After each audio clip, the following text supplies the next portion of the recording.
Okay, we are now Really recording, funny. letting you guys know. It has been fixed. I just had to unplug it and plug it back in again. That's the Yay, way to do the it. first thing of IT. I'm going to be cutting off these first couple of minutes of chat because yay. But anyway, for those of you who do not already know me, hi, my name is Atheris. And for YouTube viewers, this is a class being recorded for LARP purposes in an AmpGuard park. AmpGuard is our LARP, and there will be a link to AmpGuard and other things in the description below, should you be interested. But this is the second class, essentially, in a Plasti Dip for LARP basics type of course that I am doing in our Discord. The first one was basically just intro to Plasti Dip. It is up on YouTube for if anyone has missed that first one, that gives the basics of what Plasti Dip is and some of the safety precautions and different things to consider, like different types of foam and how the solvents in Plasti Dip can interact with the foam or the glue, etc. This one in particular is for designing for use with LARP, our shields and our weapons, and a little bit about the foam smithing after the recording stops. There will also be a design assistance and troubleshooting portion for if anyone has further questions or wanted me to help you design your first Plasti Dip piece. But let's go ahead and get started. We are going to be covering design with AmpGuard in mind because that is the LARP that I play. That is the LARP that this is. And these specific rules may not apply to other LARPs because different rule sets have different safety precautions. And then after that, we'll be designing foam craft for Plasti Dip because there is a little bit of consideration to take into effect for getting the foam to where it is going to look good with the Plasti Dip on it. Designing with AmpGuard in mind. This is a general overview. This is not anything intricate or specific. But for AmpGuard specifically, rules of play for a weapon. Plasti Dip can be used as a cover, but is not a legal cover for strike legal portions. So what that generally means is you can use that as a cover for padded or courtesy padding. You can use that as a cover for your pommel. You can use it as a cover for your guard. Technically, you can use it as a cover for your handle. I wouldn't suggest it because the friction will pull it off, but it is legal for those portions, but not for strike legal. We are not that type of foam sport. There are those out there that will do that. You need typically a fairly thick layer of Plasti Dip for that to work, even for those sports, but we are not one of them. For shields specifically, it is actually considered a legal cover and it is listed in the rules of play.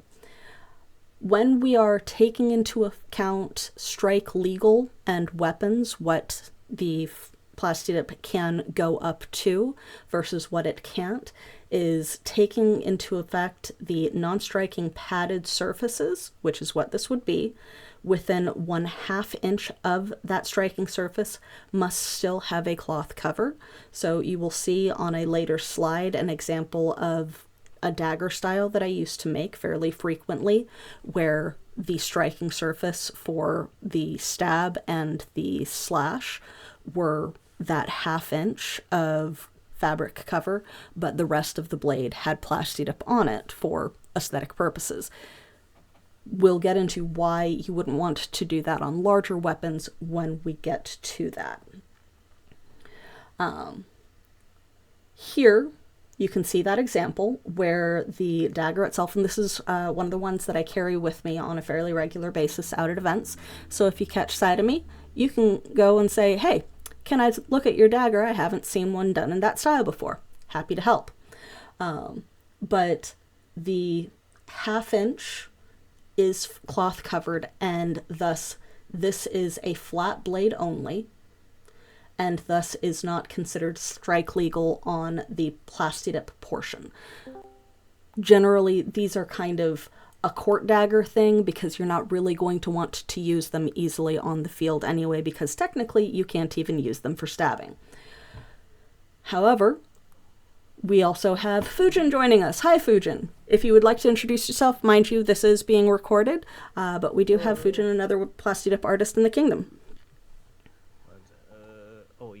Hi, can you hear me? Yes. Yeah, good morning. Sorry, I just got back from some family drama. Hi. Not a problem at all. But yes, Fujin is another Plasti Dip artist in the kingdom. As you can see, this is actually one of his pieces. One of the alternate ways to make a Plasti Dip piece for, say, a sword is to restrict the Plasti Dip to that guard and that pommel and end it prior to the striking portion of the blade. So here you will see the border of where the Plasti Dip stops so that that blade remains strike legal.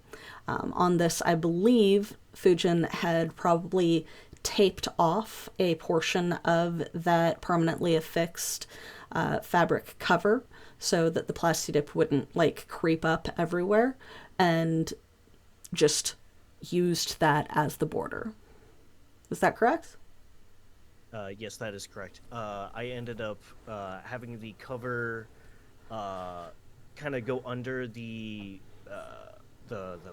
foam used for the guard, about an inch under where the orange Plasti Dip parts are, and I glued it off with some super glue so it wouldn't come loose during play.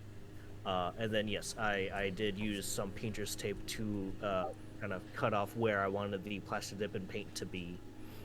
Yeah. So it's just basically when you are coming up with a design like this or like the other, taking into account where you have to have your Plasti Dip stop. That is two different ways. Fujin's method here is significantly more effective for anything that you want to regularly use on the field. Doing a strike surface covered only with the Plasti Dip on the rest of the blade, as you see on the court dagger off to the side, while it can get around some technicalities of being legal for use and weapons checking, one, it gets a little iffy with using it because that becomes very much slash only, no stab, because it doesn't have the stabbing tip rule of the 6 inches from the stab, being entirely cloth covered. But also, Plasti Dip adds weight. So the further out from where you hold your weapon the Plasti Dip goes, the heavier the weapon is going to be and the harder it is to swing effectively and safely. So when you start adding more and more Plasti Dip and more weight to the middle and end of the weapon, if you are not used to that type of weight added onto it, such as being used to a speed bat versus a entirely Plasti Dipped weapon, it is going to hit harder and be harder to control.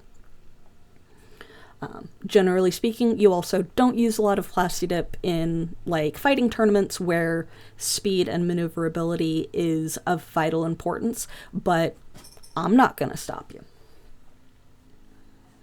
Where's my mouse? There's my mouse. For shields, as mentioned, the shield itself does have Plasti Dip as a legal listed cover. So the entirety of the shield, both the front, sides, etc., can be Plasti Dipped. If you wanted to mix Plasti Dip and a different cover, such as cloth, you may do so, but understand that there is going to be different flexibility and tensile strength between the two. So that does tend to create a possibility of tearing if not done with very careful planning in mind. So generally speaking, you're going to want to cover the front, sides, and into the back with Plasti Dip if you're not Plasti Dipping the fabric itself or creating a border where it is sandwiched down. But generally speaking, Plasti Dip is seen on shields more frequently than on weapons because it's easier to get that nice wide surface to work off of. Because shields, however, experience more compression and contact, you will also want to make sure that you are using more layers of the Plasti Dip for durability. You're not hitting the pommel of your sword, you're not hitting usually the guard of your sword when you're swinging it around. That is not what you are purposefully hitting against people, because again, this isn't HEMA, this is just Amtgard.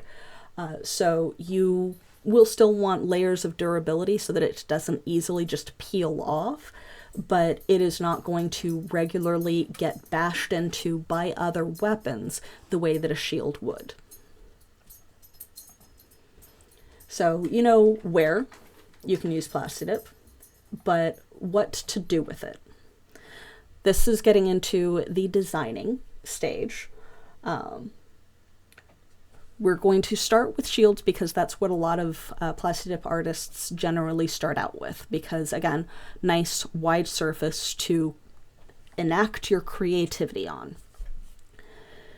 Because they do list Plasti Dip as an acceptable cover, you can generally begin planning how you want most existing shields to be designed with Plasti Dip in mind. You do not have to go out and buy a brand new shield to get started with this. You do generally want one in fairly good repair, but you don't necessarily need to go find fresh new foam to create a shiny new shield just to cover it. However, you will want to make sure that you are covering necessary pieces with foam so that you do not have a difference of textures underneath your Plasti Dip. This is actually a shield that I had a friend send me a picture of theirs. On a lot of strap shields, you do see this method of having the strap go through the shield from the back and then over the front and into the back again. This fabric will, even if secured in some way, shift slightly as you are using the shield. It has a different flexibility than your foam, and it's going to have a different texture if you were to Plasti Dip over it. So generally speaking, you're going to want to take another, probably thinner set of foam, like a nice big sheet of millimeter EVA or 2mm EVA from Michaels, and just cover the entire thing with it. And that will firstly secure these straps down so that they don't move as much, but also give you a nice clean surface to work with. It's just essentially, you don't want those exposed to your foam craft. You don't want those exposed to your Plasti Dip. They'll absorb the Plasti Dip just fine, but they will tear the Plasti Dip away from the edges and it just won't look good.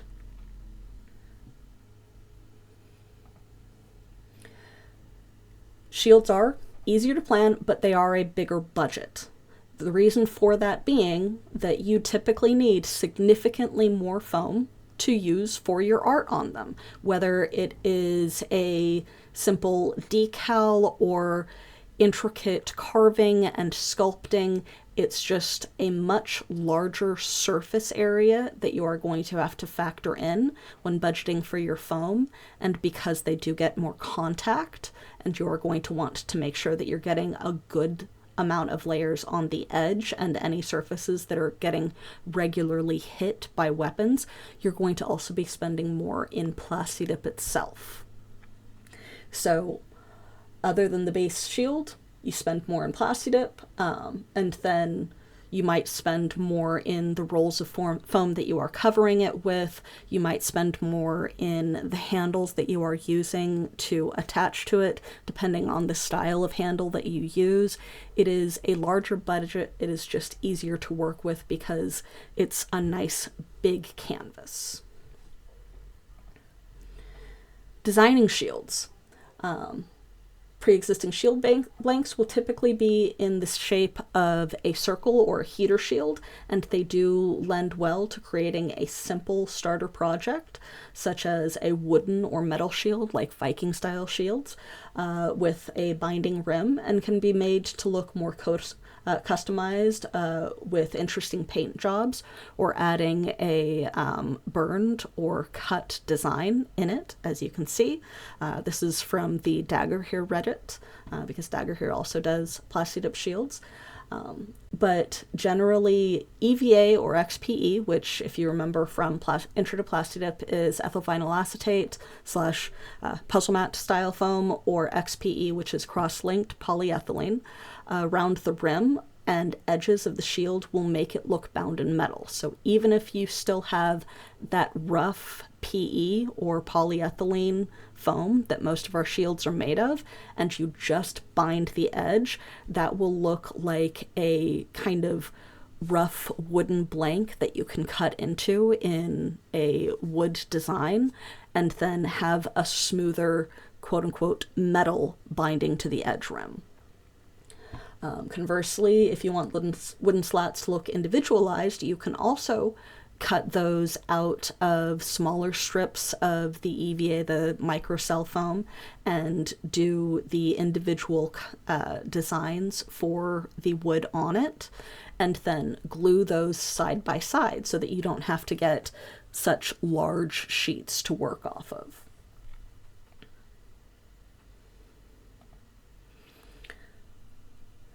You don't have to be an amazing sketch artist to get a general plan down on a page, digital or otherwise, and digital art programs are everywhere on the net.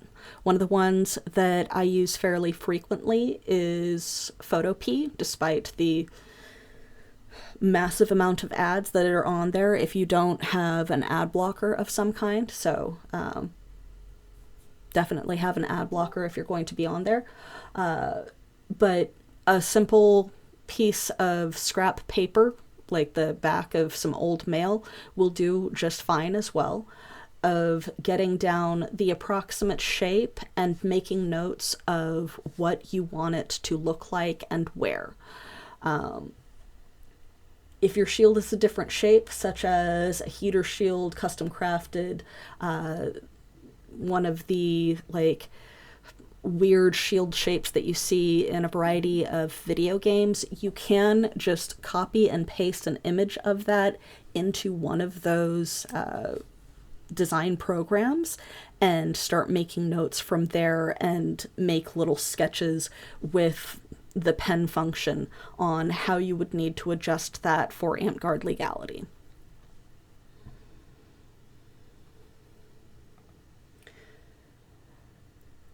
And now into the many and varied possibilities of weapons.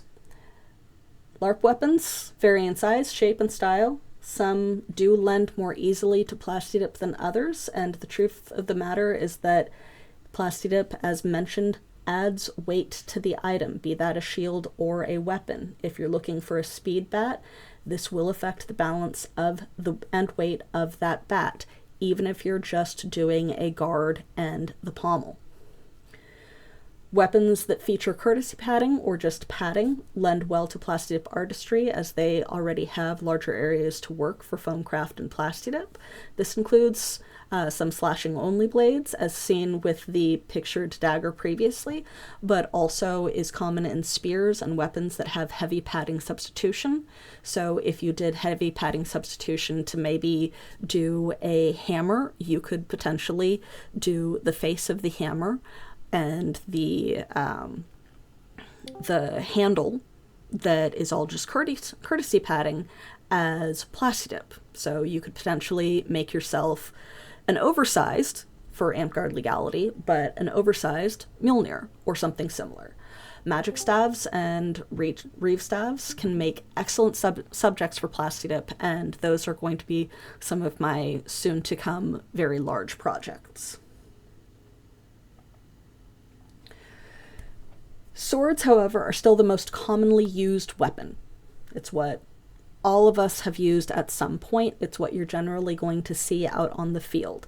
And it's also a decent place to start for if you have the base of a sword that you are willing to utilize for this. Courtesy padding, while it will give you the largest area and artistry for a weapon, it remains true. Swords are just what people use. Adding Plasti Dip and Foamcraft to a sword isn't difficult, you just are limited in where you apply it. On traditional swords, if you were to collect swords, like myself and some others, you do see some decorations and decorative flair added to some of them, typically in the guard and pommel. Sometimes you will see it added to the fuller, but that is not generally going to be something that is frequently used out on the field, as that was very, very expensive when swords were used most frequently. If you are not working off of a pre-constructed sword or weapon, you can also customize the shape and design of the blade to match the designed aesthetic of the Plasti Dip guard or pommel, such as the sword to the right of Fujin's, while it was, as you can see from the shape of the sword, designed for the entirety of it, that could technically go over a bat-style weapon. You would just need to make the guard a little bit thicker, and it wouldn't be able to have a point up to the top. So you would still be able to do that for an Omni Blade, versus the Flamberge is very obviously designed specifically for that weapon. As stated right here, Fujin's swords are an excellent example of doing this. Which, I know that I'm talking fast, Fujin. If you have any thing that you wanted to add to any of this, you can go ahead and jump in whenever. You got it for the most part. The only thing I would add at this point is that Plasti Dip is fragile. It's not gonna rip off of your weapon if you do it correctly and you have enough layers and seal it correctly, but after use, especially on like cross guards and knuckle guards and pommels, frequent use will deteriorate the paint. It will chip off. The foam itself will deform, and you'll see creases. So if you want something that looks pristine 100% of the time, unless you are very careful with your weapon or repair it often, you're gonna see wear and tear very frequently in some areas of heavy use. Yeah. Yeah. There are certain things that you can do to maintain your Plasti Dip weapons that we went over briefly in the introduction, making sure that you use a good sealant over your paint job and regularly wiping it down with a silicone spray lubricant will help to reduce the friction on it so that the paint is less likely to chip. But he is very correct. I'm hoping the pronouns are correct. They are very correct in that it will wear over time, and part of that has to do with a difference in flexibility with the sealant, the paint, the Plasti Dip, and the foam. All of those have different flexes, and where one is more flexible than another, they will separate and or chip. It's just the better you take care of it and the less compression the area has, the more it will last.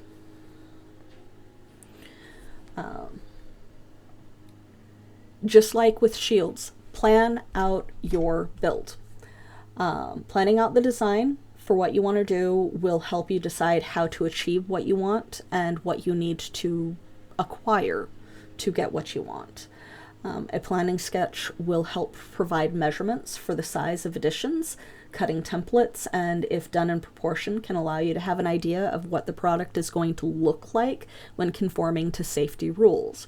Because you can look at a sword from a game or from a movie or book and be like, oh, that looks really, really cool, but when shifting that to LARP safety proportions, it is guaranteed to look differently, and that is for our safety.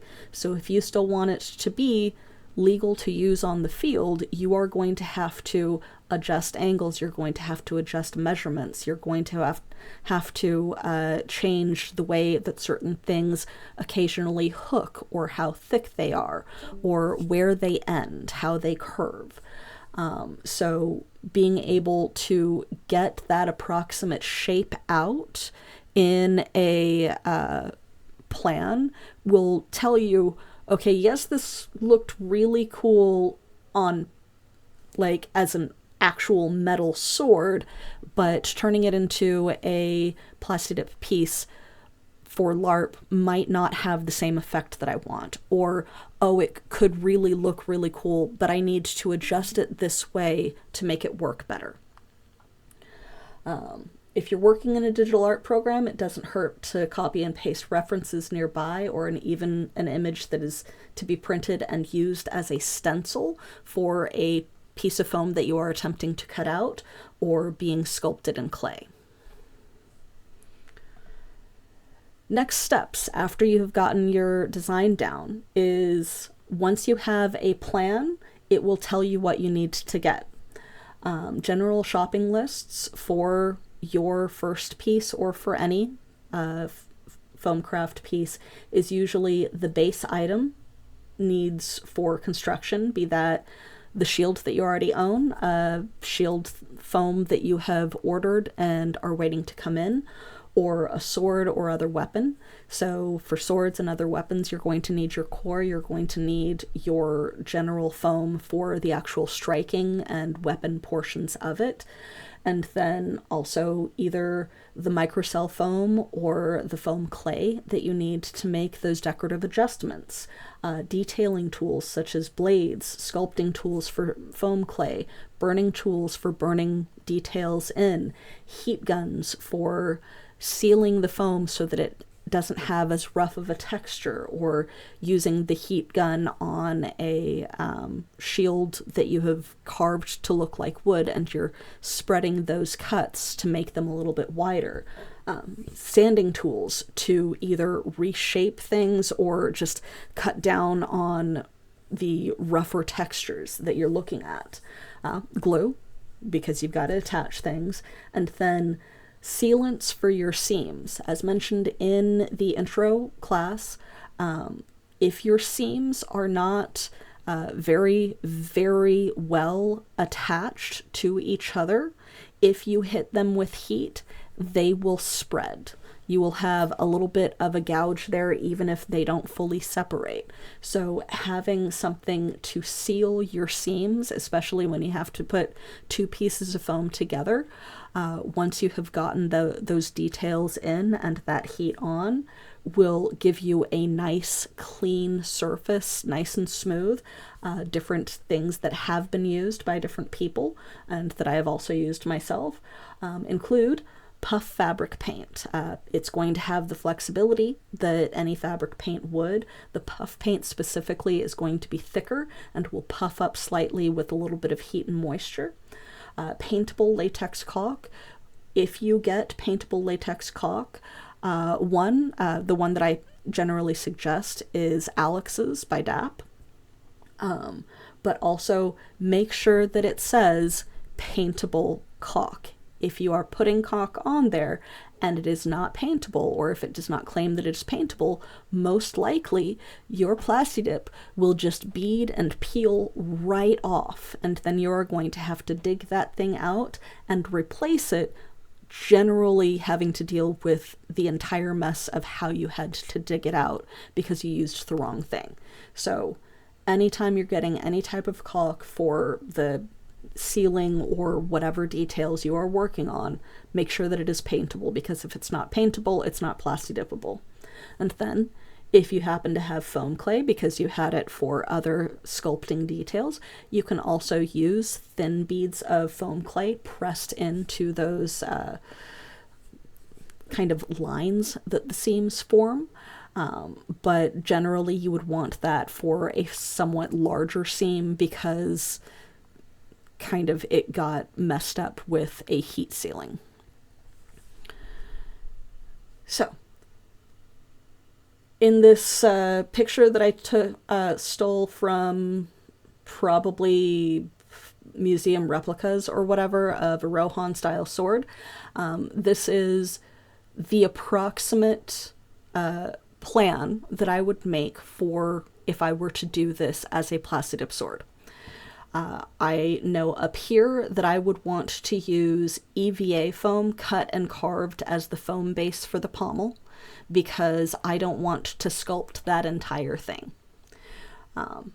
For the detail, before foam clay was invented, I would probably have done this in carefully cut and carved layers of thin craft foam EVA that I glue on, and then these lines up here would be cut with like an X-Acto and hit with some heat. Same thing with down here for these details. And then over here, it would be pretty much the same thing. But with foam clay being a thing now, you would be able to do the approximate shape of the pommel and then basically sculpt on the rest and or make a mold to sculpt on the rest, rather than having to cure the entire thing out of foam clay. Down here, it would probably be foam clay that had been sculpted and then a mold made of it. Easy way to make your own mold if you're good at sculpting is to sculpt out the piece in regular clay and then use some cheap silicone sealant, just kind of squeezed over it and let to cure. You peel out the original clay, clean it really well with some water, and press in the foam clay, and you have a custom mold if you don't, say, have a 3D modeler to be able to just print your own base.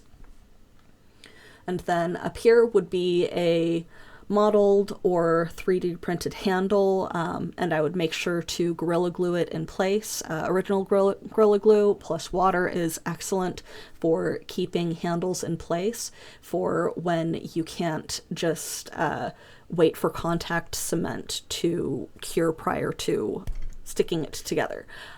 When you're using glues, as a tip, if you are not a frequent foam crafter, the big difference between using Gorilla Glue and using super glue and using contact cement. Contact cement you want to dry to attack and then attach together. So you're not going to contact cement something, stick it together while it's wet and just walk away. That stuff is going to peel off. It needs the oxygen to cure.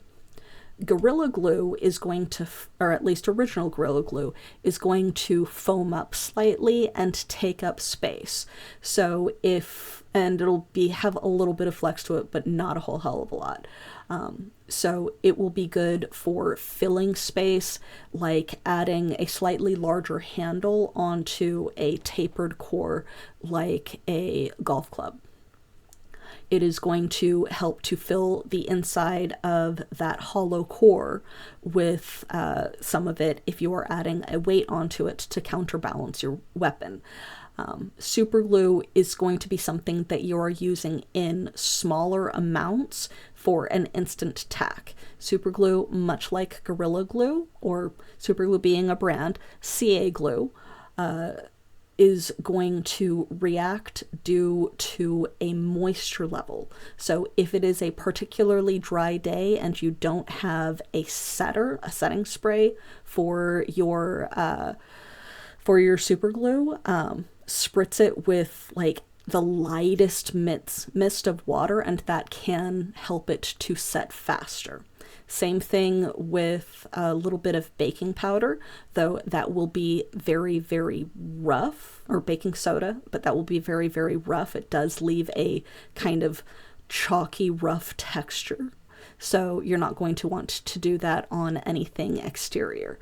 Super glue is also going to create a very hard glue. So you're not going to want to do it on anything that's going to compress a lot. So on certain seams, it will work really well on keeping the fabric down, like Fujin had mentioned. It's going to work really well, but you're not going to want to do that, say, on these horse heads, because those are going to flex and compress as that area gets hit. But that ends at least the slides. Were there any questions anyone wanted to cover, or subjects anyone wanted to cover prior to me stopping the recording? I'll also take any questions if anyone has any questions for me and what I've done in the past too. I am going to be stopping the recording here for anyone that does not want their voice recorded for the YouTube airing.